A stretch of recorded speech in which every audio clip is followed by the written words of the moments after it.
It's really hard to recognise when you're in it. Because like you say, you see all the time, don't you, that badge of honour that comes with working long hours and kind of in presenteeism. I've got to be here from 9 till at least 5, because if I'm not, then I'm not doing my job. And it's not necessarily the most productive use of time. And we tend not to hand out badges of honour for people who've maybe knocked off half an hour early to go and look after their well-being and come back the next morning more productive, more refreshed, got more done. Hello and welcome to this week's episode of the Burnt Chef Journal, a hospitality-specific podcast dedicated to challenging mental health stigma and conversations designed to inspire a new, healthier, happier, and more sustainable hospitality profession.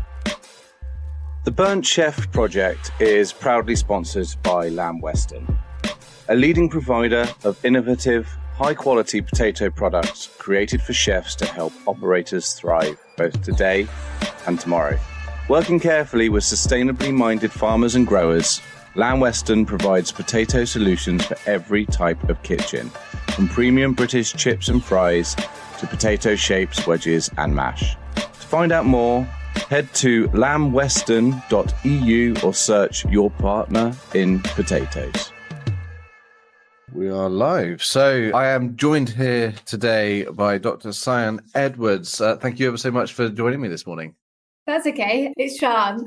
That's a good start. That is a great start. I struggle, like Siobhan, it took me until I was in my mid-30s to be able to work out how to say Siobhan as well. Don't worry about it. It's not the first time. I'm in Wales now. It's a Welsh name, but I grew up in England. So my name has been butchered many, many times before. Oh, God, that's not my intention. Not at all. Certainly not. I spell my name with I don't spell it. My parents chose it with a K, and sometimes they'll spell it with like 2 or 3 S's on the end. And I say, well, there's only one of me. Like, there's no plural involved in my name on that front. But sorry, Sian, I do apologise. So no, that's fine. Thank you for correcting me. You are a doctor of psychologist? Yes. So I did my PhD in performance psychology and mental health in performance settings, so specifically sport. But my background, I kind of came from a general psych background into kind of mental health clinical settings for a while, and then sort of veered sideways into sport. So I've had a little bit of a weird and wonky journey into psychology, but yeah, psychology is my bag. That's what I do. Amazing. That is amazing. And what was it that brought you into the world of psychology in the first place? What was it that spiked your curiosity into this as a profession? Honestly, I think it was one of those subjects I enjoyed at school, and you go to university, you don't really know where life's going to take you, do you? So I sort of just picked it on a bit of a whim, but the more I do, the more I've been involved, the more I love it. People are fascinating, and the way we respond to the world around us is just, it really, really interests me, and you can apply it to so many different settings and work in so many different spaces and with so many fantastic people that, I really love it. I love it more and more each year, I think. Started off as a bit of a random decision, and it's paid off for me. So I'm pleased I made it. Good on you. There's a certain curiosity, isn't there? Like, I think that for me, I've mentioned it before, my curiosity was, I studied psychology at A-level. Okay. We went through the Stanford experiment, and I was just like, this is amazing. Like, how can individuals who are so familiar with each other change in such a small time frame and then start to perform these roles that they've been given? It was amazing. I mean, I never took it on to university, but I guess look where we are now. So and that's a great example, isn't it, of how we respond to the kind of power dynamics and the environments that we're thrown into. We're very much a creation of our circumstances. Yes, which is something I think we can come on to later on, because I'm very interested. So for clarification, you're also the lead trainer at Platfform Wellbeing as well, which would like to sort of explore and talk about, because you guys are doing some great work and massive impact as well. Like, I think over 9,000 people helped in the last year. Yeah. I don't know the exact figures off the top of my head, but we're growing all the time as an organisation, and the work we do is really, really important. So it's nice to see those numbers creeping up.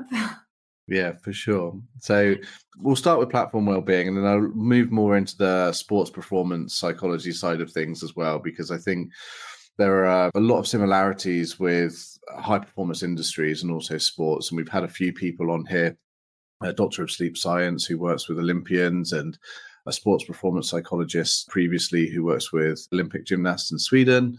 He sort of moved into Michelin star psychology performance now, which is quite interesting. So if you want an introduction, I'll introduce you to Joy. He's a really cool guy. And then obviously I'm keen to go back to the Stanford experiment as well. And just like, I think for me is exploring that psychology a little bit more, especially within perhaps back of house areas within hospitality, whereby things that would not seem normal from the outside have suddenly become normal within a very short period of time, and what we can do to try and tackle or to change that. But first and foremost, Platform Wellbeing. So for those who've never heard of it before or are curious about learning more, what can you tell me about Platform Wellbeing as an organisation? So Platform Wellbeing is a part of a kind of bigger charity called Platform. So Platform's a mental health charity. Kind of main aims and objectives of Platform is to change the narrative around mental health. So change the way we think about mental health, move away from the kind of medical model of what's wrong with you, and start thinking more about social injustice, social determinants, and what's happened to you when we're thinking and talking about mental health. And the other thing is to try and get to a point where services work better for people that are using them. Because we know at the moment they can be frustrating and disjointed, and it can be really challenging for people that are involved in those services. So Platform is huge. Platform Wellbeing is one arm of the charity. And we do a lot of the training for services, but also for other organisations. So we do training and kind of workplace culture based interventions for kind of housing sectors, public sectors, but also kind of corporate organisations where we talk about performance already, where performance is more of a driver, and that brings its own challenges to a workplace. With the training arm of the charity, we're the ones trying to, I guess, start that language change within organisations. Okay, so I had quite a lengthy conversation last night with one of our stakeholders over dinner. We were talking about multi-site venues and the micro-cultures within those, and how culture can be impacted by lack of time, lack of resource, and also perspectives of leaderships within those micro-cultures. And so I'm keen from a psychological point of view, and from the work that you guys are doing, like, what have been your sort of key learnings in high performance environments that are, one, not conducive to a strong and healthy culture? And then moving on from that, like, what have you found that have been the most profound impact in terms of changing those narratives? When we think about performance environments, whatever kind of performance environment that is, it's very easy to get wrapped up in this kind of performance narrative where what you do and how you perform becomes the be all and end all. So what you tend to see is that the kind of narratives and values stem around sacrificing everything else for performance. It doesn't really matter what you do unless you're doing it to better than everyone else. So being the best rather than kind of mastery. It's about outcomes rather than process. And that kind of gets wrapped up into who we are. Our whole sense of self-worth and value becomes contingent on what we can do rather than who we are. I mean, in performance environments, there's an element of reality to that. Like, we have to be able to perform if we want to stay in that environment.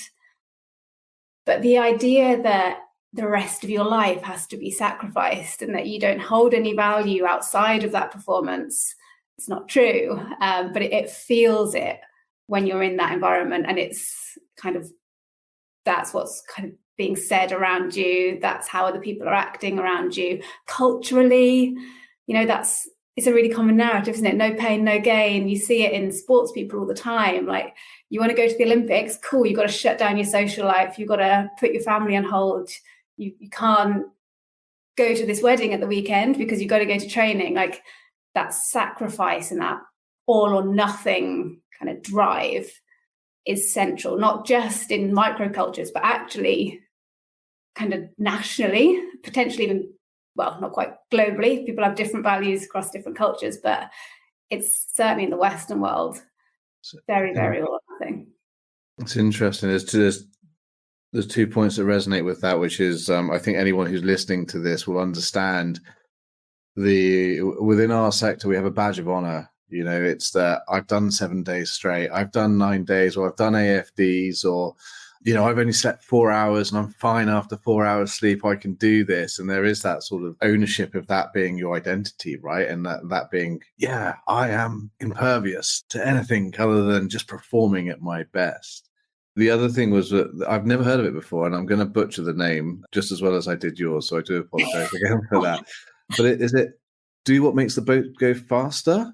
Is a book about Olympic rowers who committed to doing nothing but making things or doing less to make the boat go faster. So, for example, if they were on social media and they weren't training, they stopped that out. They didn't do to the pre-parade because that was a use of energy that they didn't require. So interesting. So if people are in this sort of cycle, and if they are in this environment where they are locked into this performance type mindset, what are some of the key things that individuals can recognize in themselves from a perspective point of view? And then I guess, how do we start to tackle this?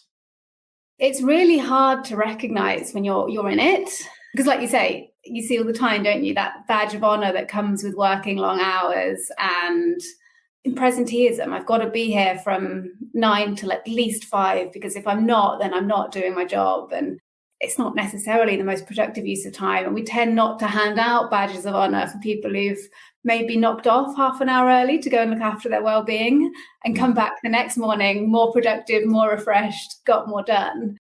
There's a focus almost on quantity, perhaps not over quality, but definitely on quantity of work that we can do. So I think just things like this, things like talking about it, highlighting it, is a really good way to get people to start thinking, and maybe get people to start thinking about their own practice. But it's hard to change at an individual level. It's the kind of thing that we need to create the conditions within the workplace to facilitate that, to allow people to have time to look after themselves as well as their job, to have some flexibility, to be able to fail. If we're putting everything, all of our self-worth, all of our value on performance and being the best and looking at outcomes, failure can feel really threatening and feel really scary. And so it's almost like we don't have permission to fail, which is a huge stressor for anybody, because no one's perfect. We can all try as much as we want. We're going to make mistakes. We're going to fail at times. And actually, we need to, because that's how we learn. And having that permission to fail and know that you're not going to be judged for it, you're not going to be sacked because of it, that you can have useful conversations with your teams around failure, to reflect on it, to grow from it, is really important. And so if we're thinking about that, it's psychological safety, isn't it, that we need? It's things like having leaders who are compassionate, who can kind of recognize that failure is important and have empathy for people when things are difficult, and give them that permission and validation that, things are hard. And if you've got to take some time or take a different strategy for a while, that's okay. I give you permission for that. But it's a huge job. It's a huge job to change a culture. I often refer to it as, looking after a starter for a sourdough, right? You have to feed it regularly. You have to make sure it's in the right environment. Otherwise it dies. It stops working. That's no good to anyone. And one of our biggest challenges is when we talk about things like return on investment with business owners and leaders, when it comes down to cultural changes. And it's very difficult to try and convince certainly financial controllers and directors that there is a tremendous ROI on making sure that these things are implemented and structures are changed. But it takes time, and I think, I don't know, how have you found that from a corporate, because obviously you're not just one sector. How have you found that working with different industries in terms of, has it been a barrier to entry for you? It can be, yeah. And it's really about setting up that work from the very start with this. We use the message that we move at the speed of trust, because actually, if you want to create kind of psychologically safe environments, you have to have trust. I mean, that's trust with us. We're coming in as new people, but also trust within the organisation, with peers, with managers, with employees. That takes time to build. But actually, once you've got that trust, then you do start to see the change. You do start to see kind of vulnerability and productive challenge within teams. You start to see reduced staff turnover because people aren't burning out, because people can fail and aren't living with this constant stress that they've got to be on the ball and firing on all cylinders all the time. You see improved staff wellbeing. You see more productivity and collaborations because those relationships are there, they're formed and they're open and they're honest. Nothing's hidden. And so there's no working around all of these unsaid pieces of information. Everything's on the table. So, change does come, but it's hard. It's hard and it takes time. And there's a lot of reflection, a lot of learning. And it's a process we're going through still in Platform, changing the way we work and taking a relational approach where it's connection that's at the forefront, trying to create those safe spaces for our staff to be open, to be honest, to have trust. It's difficult and we do get it wrong sometimes. We're still getting it wrong sometimes, but we're at a point now where we can talk about it and we can learn and we can name it and we can move on from it.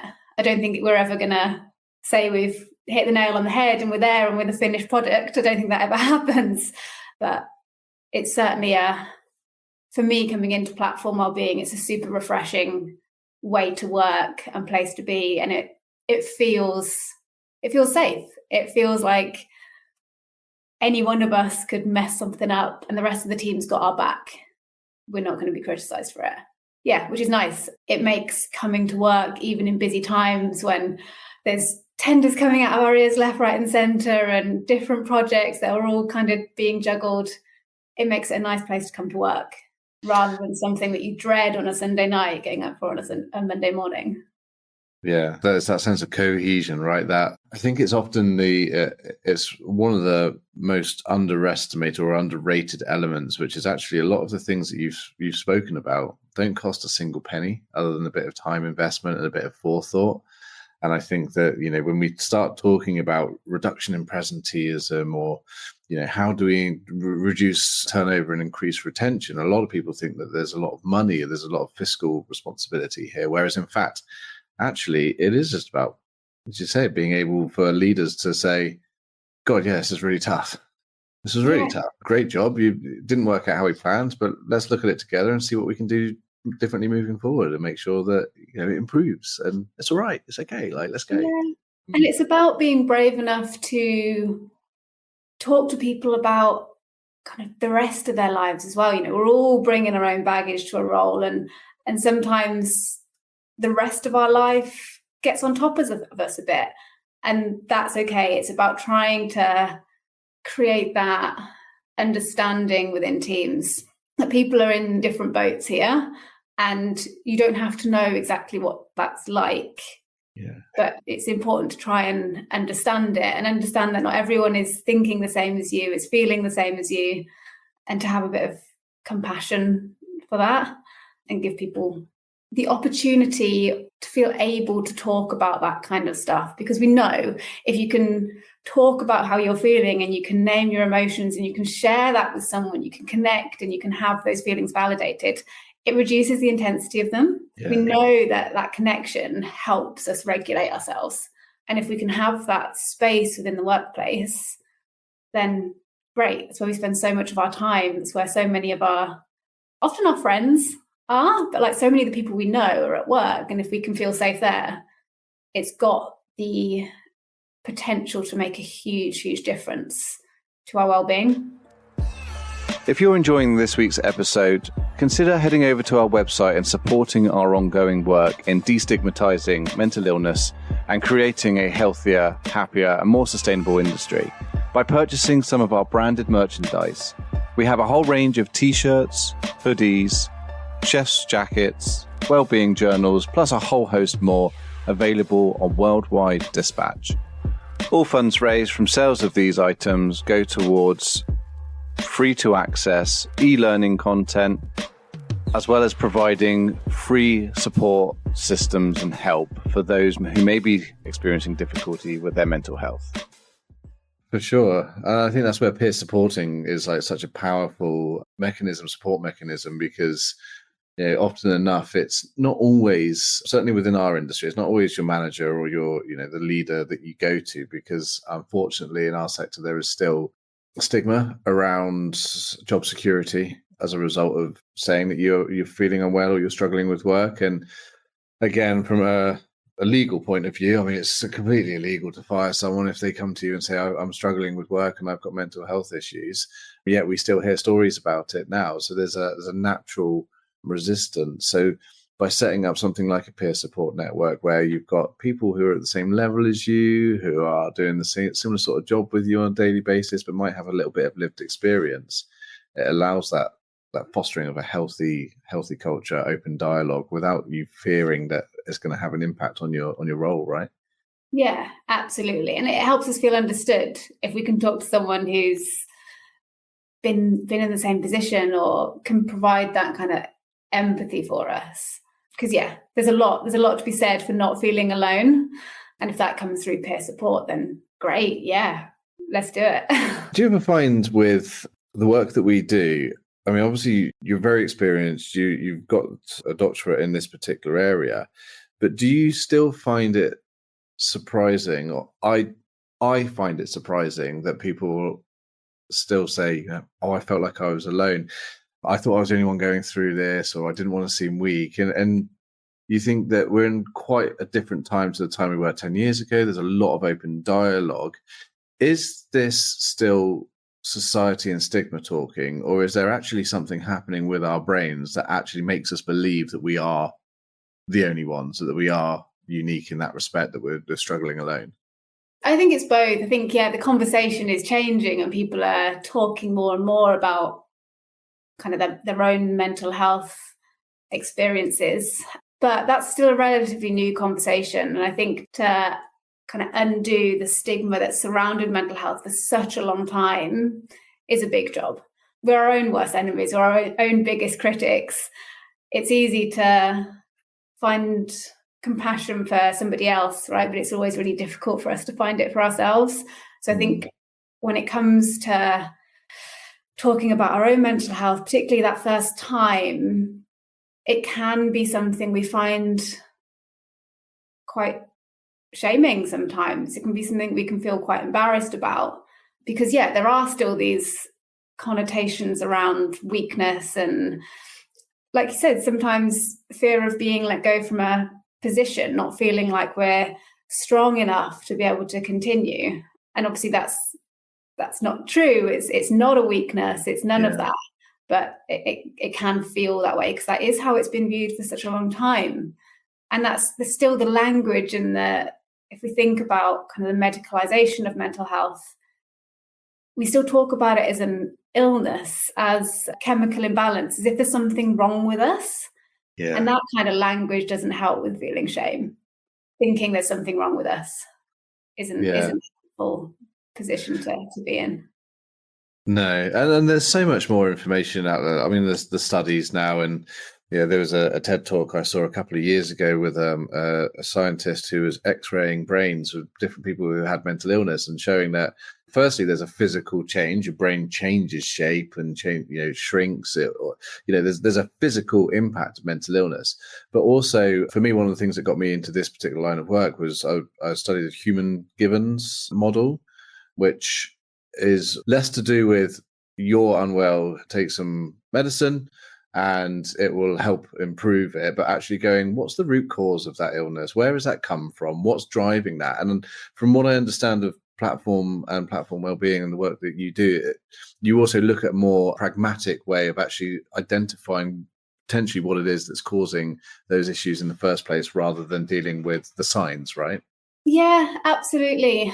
The relationship between the brain and our mental health it's one that's disputed, and we can say there's brain changes in people who have got a diagnosis of whatever, XYZ, but our brains change in response to all sorts of things. Neuroplasticity it's a positive thing, it's an asset, it's not a problem. So the fact that our brains change in some way and we've experienced a certain thing isn't necessarily a sign that there's something wrong with us. But yeah, the approach we take at Platform very much is there's so many things that we know influence mental health. We know that kind of adversity and poverty and discrimination and social inequality has a massive impact on physical health and mental health. And those are things that, why aren't we tackling those? Why are we looking at prescribing medication for short-term change when we could try and change the root cause? And yeah, like you say, get to the root of the problem. Where did this stem from? And how can we change that? And how can we prevent more people being in a position where actually their circumstances aren't conducive to good well-being? Because living in poverty, being discriminated against, all of those things, they don't put you in a position to thrive. Let's target those. Let's look at culture and connection and injustice. It's a big topic of conversation in our sector with regards to perhaps changing the way that things have always historically been done. And we experience a lot of drug and alcohol use and various forms of things like self-harm within our sector. Never really has it been questioned before why. It's just been the way that things are being done. But actually, when you start looking at the environments that people are in, and it's changing massively, and we're well on the road to a stronger industry over the next sort of 5-10 years. But there is a big misunderstanding of actually, like, your behaviors are usually driven by, yes, you've got childhood trauma, yes, you've got things going on at home, but also if you're working 80-hour weeks in hot environments with loud fans, etc., then it's likely that you're not going to be very, very well, because that's not, your body's under a tremendous amount of stress and your brain's under stress during those periods, right? Absolutely. It's really easy, isn't it, to think about alcohol use, substance use as something quite irrational because it causes so many problems and it seems to solve so few. But actually, it's serving a purpose. All behaviour is it's a form of communication. It's a response to our circumstances. And actually, yeah, having a drink makes us feel better for a little while. And if we're trying to live in this position where we've got high stress and demands around us all the time, yeah, that's going to be really appealing. And, if we've got no other way of managing that stress, then yeah, of course we're going to come to rely on a substance that does that for us. It makes perfect sense. And again, there's quite a lot of stigma around that. And that's not the way to deal with the problem. You don't shame someone out of an addiction. There's enough of that going on for that person already, I can assure you that. It's finding another way to help them regulate, to help deal with some of that kind of stress and pressure that they're under all the time. It's finding another way to alleviate that that's going to make the difference, not judging people for it or brushing it under the carpet and pretending it doesn't happen. It's equally unhelpful. Yeah, the more we do these sort of things in secret, the worse that it gets, really, because then you're having to keep up that emotional lie as well as manage the behavior in the first place, or at least try to. I was chatting to a chef last night who has replaced life of excess, perhaps not the healthiest of ways, with gym going regularly. And so he was saying, like, when I go to the gym, I work out really, really hard to punish myself. And I was like, okay. He said, that's not healthy, is it? I said, well, I don't know. How do you feel afterwards? He says, I feel a lot better. And I was like, okay. I mean, how's your body? It's like, I'm in the best shape of my life. And I was like, okay. So yes, the primary driver might not necessarily always be, oh, I'm doing this because I know I should and I feel great. But the end result is a lot better than what it would be if you were to go down a different path and use different self-coping mechanisms, right? Absolutely. And people use different behaviours to cope in different ways. And if that's working for him at the moment, great. If we could get to a point where he doesn't feel like he needs to punish himself, even better. It's important not to judge a behaviour as healthy or not, depending on whether it's a kind of typically healthy behaviour, because we know that people can use exercise in unhealthy ways as well. And again, that's influenced a lot by the culture that we're in. If we're in a sports culture where exercise and body shape have really strong values and ideals centered around them, then actually we can use that as a way to try and fix ourselves. And obviously that there is never going to be that perfect physique or that perfect level of fitness. So that can become problematic in itself if it becomes something that we're relying on to try and find some kind of value. People are complex, right? And we're all in different circumstances, have different values, part of different cultures. And so, yeah, the alcohol and the exercise may be serving the same purpose. And if one's working and one's not, then great. But let's dig down into that root cause and see if we can support that. Yeah, for sure. I think it's important, like you and I are both on the same page, where there's a more than one size fits all to this. And I think that's, from my experience, that's where people go, oh, this is too difficult. It's easier to do nothing than it is to do something. So, I mean, how, from your perspective, how have you found, what sort of strategies can you implement, or can individuals implement, if this seems like too big a subject to tackle, there's too many different personalities, cultures, etc., or it just seems like too much of a handful? What would you be able to suggest for those individuals to take that first step towards getting change? You're right. It's something we come across all the time. It's, oh my gosh, there's so much to think about. It's too much, and people become overwhelmed. So the work that we do at Platfform Wellbeing, it's the reason we don't kind of do off-the-shelf packages. If we're looking at kind of organisational change and culture, a lot of our work is, firstly, let's get to grips with what's going on in this particular environment for this particular group of people. Let's explore that. We do a lot of reflection alongside kind of training around some of these topics, because it's one thing to tell somebody what psychological safety is and what empathy is and why that's important, and it's another to implement it. So taking time to talk about what you've tried, what worked, what didn't work, try and make sense of some of that, and then go again is really important. It's not something you can just learn and then do. It's a process. It's, okay, let's learn a bit, let's try something, let's talk about it, let's try again. And that's why being so open and honest and vulnerable and able to fail is important, because that's how you make the difference. It is such a messy subject. People are so complex. Teams are even more complex. Organisation and culture is even more so. That it's a process. It's something that takes time, and you're right. It's not a one size fits all. It's let's think about this specific bit of it for now. Work on that. Reflect on that. How does that fit into the bigger picture? Let's talk about it. Let's reflect on it, and do that work over a period of months, years. Yeah, bite-sized chunks, right? And making sure that you're always evaluating, making sure that it's effective. So one of the questions that we get asked a lot is that individuals have recognized that they are in an environment that isn't conducive to their overall health or well-being, that perhaps there is behaviors that are being exhibited within the environment that don't match their values, or are just generally bullying or whatever it might be. Or maybe it is like the rota management or the timing that they're working. Not being a manager of that organization, or not being a key decision maker, what is it that those individuals can do in those situations? What options do they have? It's hard, isn't it, when you feel like you've got no power over the place that you're working and the position that you're in. I think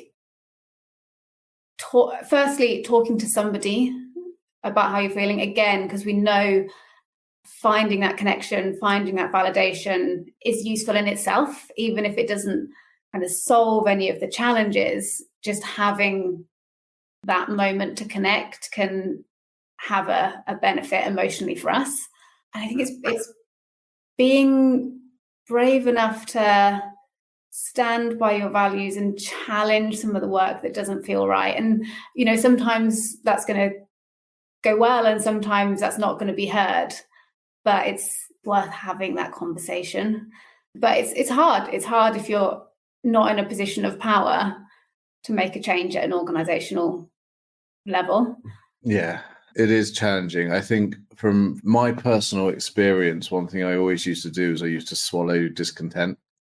So if I saw something or I heard something or experienced something I didn't agree with, I'd go, I'm not going to say anything. and it would sit and it would eat away, and it wouldn't just fester for an hour or so afterwards. It'd be something that I internalized and thought about for quite some time, and it actually had quite a big knock-on effect. And what I've learned as I've grown older and a little bit more experienced in this field is that actually, if something doesn't feel right, be curious about it, ask the questions, don't challenge it necessarily in an aggressive manner, but just say, this compromises my values. I would like to know, a little bit more information as to why you feel that this particular action has been taken, or this particular way you're treating me is just. And that might open the door to that individual going, I never realized. Or it might hopefully try and create a bit of change. But by being able to voice that discontent, it's allowed for me personally not to have that knock-on effect for the next day or the next few hours, and to eat into my emotional well-being, basically. Yeah, and absolutely you're right. If we don't talk about this stuff and we don't express our concerns, people aren't mind readers. Managers, leadership aren't mind readers. And, it might be that someone is coming from a good place and just has no idea what the challenges are, because they're not experiencing themselves, and they can't read people's minds. They can't predict what's going on for everyone else. So it's important to talk. Yeah, for sure. So challenging, but important. As you say, there's no golden pill. There's no hitting the nail on the head in order to be able to solve this. But what it does mean is, if anyone's inspired by this conversation, or you feel that you want to learn more, then that's one more person who's creating a tidal wave, right? It's creating a bow to be able to create longer term change overall. Before we sort of wrap up, is there any other things that you feel would be really relevant to our audience with the work that you do from a psychological point of view, or even from Platform Wellbeing and the work that you guys do there? Yeah, I think the thing that if I could wish for one thing, or for something that people would take away from this, it's like you said, Kris, it's to be more curious about the people that you're working with and what's going on for them, and to not be scared to have conversations about things that are challenging, about feelings, about stresses at work, about all of that stuff, because being curious is the first step to opening that line of communication and that different way of thinking, and building a more positive place for people to work. Yeah, what a wonderful way to finish. I think as long as your intention is clear with your curiosity, I think that's the thing that scares people, right? It's like, if I ask a question about religion, about race, whatever it might be, about someone's health, then I might be seen as being rude or naive or whatever it might be. But actually, curiosity is fine, providing you do it in a way that's authentic, I guess. And absolutely. If I've learned anything, it's that people don't mind if you get stuff wrong, as long as you're trying, as long as you want to do better and you want to get it right and you want to learn, then mistakes are okay. And if you say the wrong thing or you use the wrong language, that's okay. People will correct you and you grow. It's not as scary as it seems. No.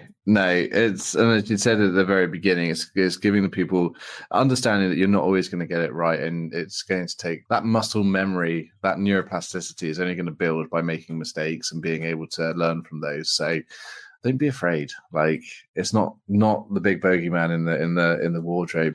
You're not going to make it worse by asking someone a question. So, Dr. Sian Edwards, thank you ever so much for joining me. If people wanted to find out more about Platform Wellbeing, where can they look you guys up? Look at our website. We're on social media, Platform Wellbeing. Type Platform Wellbeing into Google, you'll find us. We're a double F, platform with a double F, because we're in Wales. So as long as you remember the double F, you'll find us. Thank you. And the work that you do, where is it based nationally, internationally, based in just regionally in Wales, or? Yeah, nationally. So a lot of our work is in Wales, but we've got projects over in England as well, and we're growing all the time. So yeah, very much a national beast now. Good. Well, I mean, you guys are doing some tremendous work, and the impact is huge as well. So I'm very pleased to have you on, and I appreciate your time. Thank you. It's a pleasure. Thank you very much, Kris. No worries.